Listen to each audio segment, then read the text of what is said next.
आप सबने खूब आनंद लिया विवाह में। और ठाकुर जी का विवाह है तो मर्यादा में होता है, लेकिन ये प्रथम विवाह है भगवान का माता रुक्मिणी जी के साथ, इसलिए खूब धूमधाम से हुआ। उसके बाद तो फिर ब्याहों की इतनी गिनती लगी कि अब धूमधाम से करें तो कितने करें, इसलिए रुक्मिणी जी के साथ तो खूब आनंद से ठाकुर जी का विवाह हुआ। सब देवता गण पधारे, आनंद लिया। फिर भगवान की शेष जो 8 पटरानी हैं उनका दर्शन श्रवण सुखदेव जी करा रहे हैं। कहते हैं कि एक दूसरी पटरानी का वर्णन आया। एक सत्राजित नाम के व्यक्ति रहा करते थे द्वारिका में। इन सत्राजित राजा के पास एक मणि थी, उस मणि का नाम समंतक मणि था। मणि से होता क्या था, बोले मणि इतनी प्रभावशाली थी कि वो मणि एक ही दिन में 8 भार सोना देती थी। अब इतना सोना किसी के पास एक दिन में आ जाना, ये तो बड़ी भारी उपलब्धि है। तो सबने कहा कि सत्राजित राजा को कि प्रभु आप ये मणि अपने पास रख के क्या कर रहे हो, एक काम करो, इस मणि को आप दे दो भगवान द्वारिकाधीश को, उनके राजकोष में ये मणि जमा हो जाएगी। रोज राजा के राजकोष में इतना सारा सोना धन आएगा, तो जितना किसी देश के पास सोना होता है उतनी उसकी अर्थव्यवस्था मजबूत होती, जितना उसके पास स्वर्ण होगा। तो सब लोगों ने इस सत्राजित को कहा कि महाराजा ये जो मणि है ये आप द्वारिकाधीश को दे दो। इसको ये बात अच्छी नहीं लगी, मणि लेके शिकार के लिए चला गया। इसका भाई प्रसेन वहां से मारा गया। मणि को एक भालू छीन करके ले गया जिसका नाम था जामवंत। श्री प्रभु मणि ढूंढते ढूंढते जामवंत की गुफा में आए।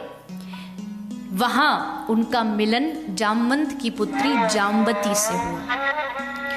और जामवंत जी ने जब देखा कि प्रभु मेरे द्वार पर आए हैं, तो अपनी पुत्री बेटी का ब्याह जामवंत महाराज ने प्रभु के साथ कर दिया।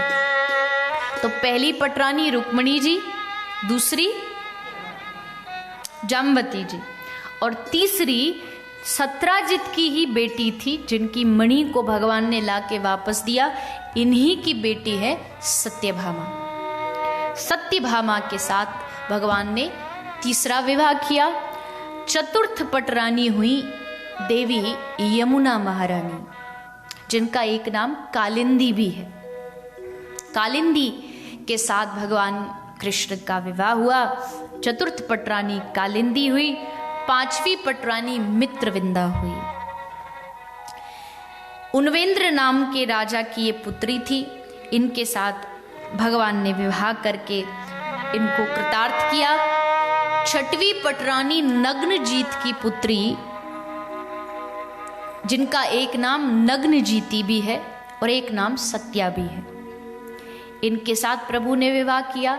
7वीं पटरानी भगवान की देवी भद्रा हुई और 8वीं और अंतिम पटरानी भगवान की हुई लक्ष्मणा।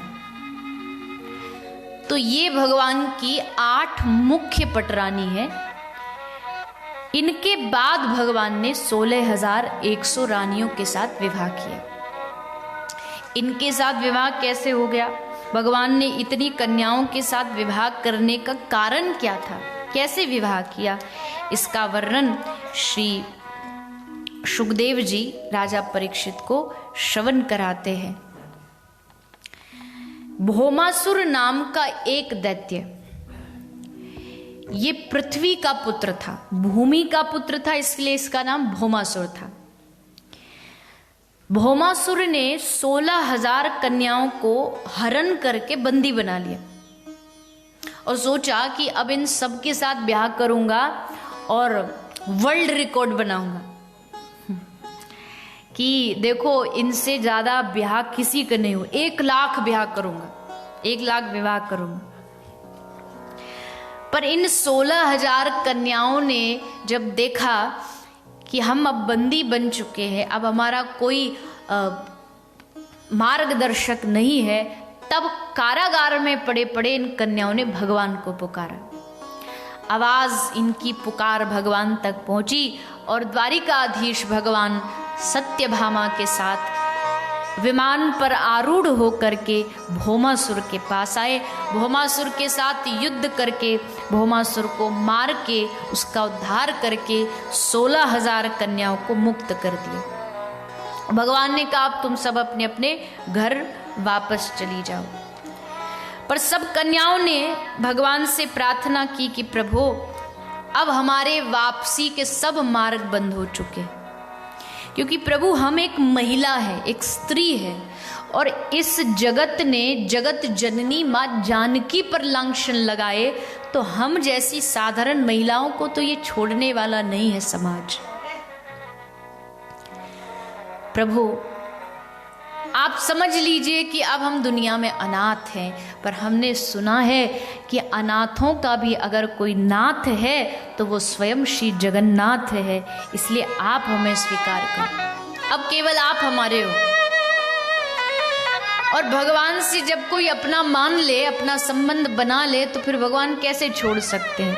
भगवान ने तुरंत कृपा करते हुए इन सब कन्याओं के साथ विवाह कर लिया। सबके साथ विवाह हुआ और भगवान की कितनी पटरानी हुई? 16,108। ये तो गिनती की है।